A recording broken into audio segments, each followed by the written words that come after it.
It's Conduit News Radio with Paul Harrell. Now we have Republican gubernatorial candidate Jan Morgan is back with us on the line. Good morning to you, Jan. Good morning, Paul. How are you? I'm doing fantastic. How are things where you are? How does the campaign feel right now? Because we're in the home stretch. We are in the home stretch. Well, I'm one of those people that's got to get out and vote today because, believe it or not, I did not early vote. So that's on my agenda of things to do today. It's feeling good. The people have worked so hard, and I continue to. I'm still looking at videos of people on social media and all the things they're doing. And I'll tell you one that just touched me tremendously yesterday. As I was going down the newsfeed on Facebook, and I saw a guy standing in the rain on an overpass. Somebody else was shooting the video, and he was waving one of the big, huge Jan Morgan signs, standing on that overpass in the rain at people that were driving under the overpass. Wow. Just trying to remind people to vote, and I said, wow. And I don't know. I don't even know who it was. I couldn't tell. And the person who shot the video didn't know who it was. They were just thought it was fascinating. They were driving down the road and said, oh, my gosh, look at this guy. Yeah. And so, people have worked so hard that I saw on social media at 2 o'clock this morning, Wayne Beach, who's been working so hard, I saw him. He made a post. He said, I just stopped for some coffee to take a break and about to get back out and put out some more signs, and get ready for another big day. And I said, wow. Yeah, this really is a lot of momentum is on your side. A lot of enthusiasm is on your side, and there's really not as much enthusiasm on Ace's side because Ace is having to get his supporters to, he's having to get people to support really increased spending and tax shifting and raising taxes and things like that. He's having to get them to support a lukewarm. And Reagan said to paint in bold pastel colors. And Jane, that's what you've done with this campaign is to have just loftier ideas about what Arkansas can be. And it's also just that people are feeling emboldened and like there's a chance, to take their state back. And it's not as much about me as it is that the people are fed up. And Paul, a lot of that has just been educating people on what's really going on in their state government. Conduit's played a big role in that. And there were very few, but a few other news outlets who are actually reporting Hang on a second. facts too. We lost you there for a second, kind of cutting in and out. Okay. So say what you were saying about the education part. Sorry. Yeah, I think that a lot of it is that people are finally getting educated on what's going on in their state government, and they're determined to get control of their state again. And Conduit has played an important role in that, putting truth out there for the people. And there are maybe a couple of other news outlets that have actually gone out there and put real facts out for the people so that they can have the information they need. And people are waking up, and that's exciting. It's very exciting. Yeah, I know it absolutely is. It's a really like I said, like a lot of momentum. And you have obviously made your presence in this race. Jan Morgan has made the governor pivot to the right. He had to abandon his plans to increase our taxes on groceries, or at least abandon it for now. He had to come out and say he was against bathroom bills. He had to come out and say, he was for bathroom bills. He had to come out and say, the stuff about sanctuary, cities are trying to be tough on illegal immigration when he's opposed, the sanctuary city. But he's done all these things, had to pivot to the right. And I don't think anything illustrates that more than him flying to Washington, D.C. and somehow convincing Donald Trump to send out a tweet endorsing him. And the tweet is extremely not factual in terms of what I think Ace has accomplished. And, here's a guy, Jan, who goes on MSNBC and is criticizing Trump on MSNBC during the Obamacare fight last year. And now he has to go so far to the right that he's now going to a president I don't believe he really supports and likes and asking for the endorsement. What are your thoughts to this last minute, leave no stone unturned attempt here?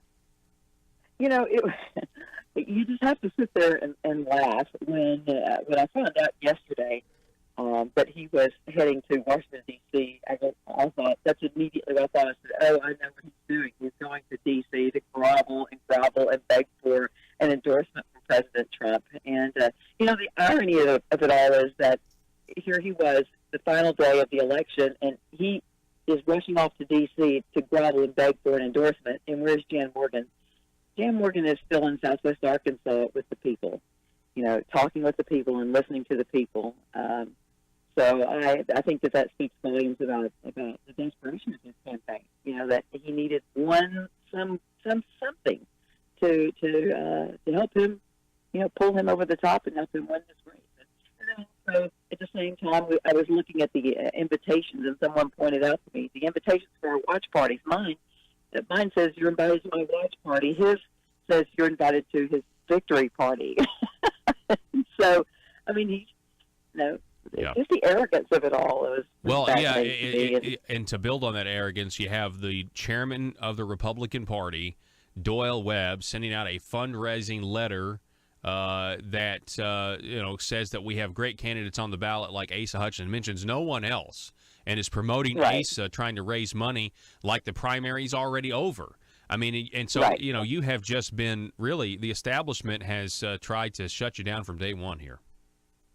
Well, and the irony of it all is that the president, in the president's tweet, he endorsed the very thing that he ran against. I mean, if there's ever a poster boy of the establishment, communism, good old boy network, big government, taxes spend, establishment progressive, all those things that Trump got in the race to run against, the very thing that he endorsed. And, but the bottom line is, and just so that people know, I don't think any differently of President Trump. I still support him. I'm excited about what he's doing for America, and he's done a great job. I think that he probably doesn't even know who Asa Hutchinson's primary opponent is. I have not reached out and asked for President Trump's endorsement. In fact, I haven't asked, if you look and notice, I haven't asked for anyone's endorsement. I wanted to win this race because the people of Arkansas, no one else, no other influences, but because the people of Arkansas said, you know what, we've had enough, and we want to take control of our state government, of our out-of-control government.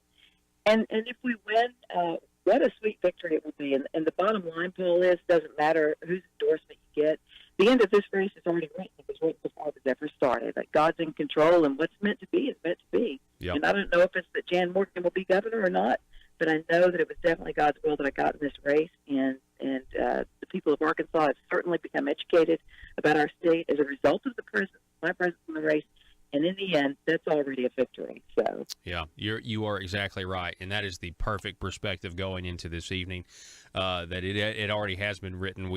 God knows exactly what's going to happen at the end of this. And Jan, I want to thank you for running too. I just cannot tell you how you being in this race has advanced the message of conservatism, but more importantly, has exposed what is really happening to so many more people. And this information is going to continue to spread regardless of what the outcome is tonight. But I think it's going to be close.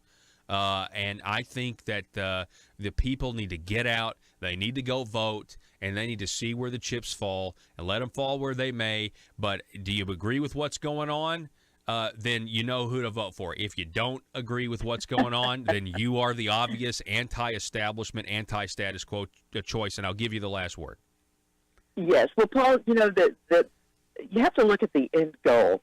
And the end goal here is that we are building a liberty machine, and it's going to take all of us. It's going to take the people of the state. It's going to take candidates. It's going to take news media outlets like yours, people who are truly looking at the end goal in mind. And this is just one step in that process. This whole race was. So we'll see what happens. But in the end, I'm still very excited. I'm feeling great about today, regardless of the outcome, and I'm excited about what the people have accomplished. And tonight, we're going to be celebrating regardless. Period. Awesome. Jan Morgan, I appreciate it. You have a great night, and we'll talk to you soon. Thank you, Paul. All right. Best of luck to you. Jan Morgan, everybody, Republican candidate for governor, who has, the establishment has really, they have tried to pull and keep her from talking this entire time. That's why Asa refused to ever debate her. That's why they tried to silence her at county committees and use these bully-like tactics. And you know what? Now, none of that matters. The only thing that matters is what the people think of all of this. It's now up to you. It's now your turn to decide. It's now your turn to go to the polls and participate in this thing we call America and our democratic republic. Go and vote. Grab 10 people. Go do this now. Ladies and gentlemen, I'm urging you to vote to cap corruption in Arkansas. We've got to go.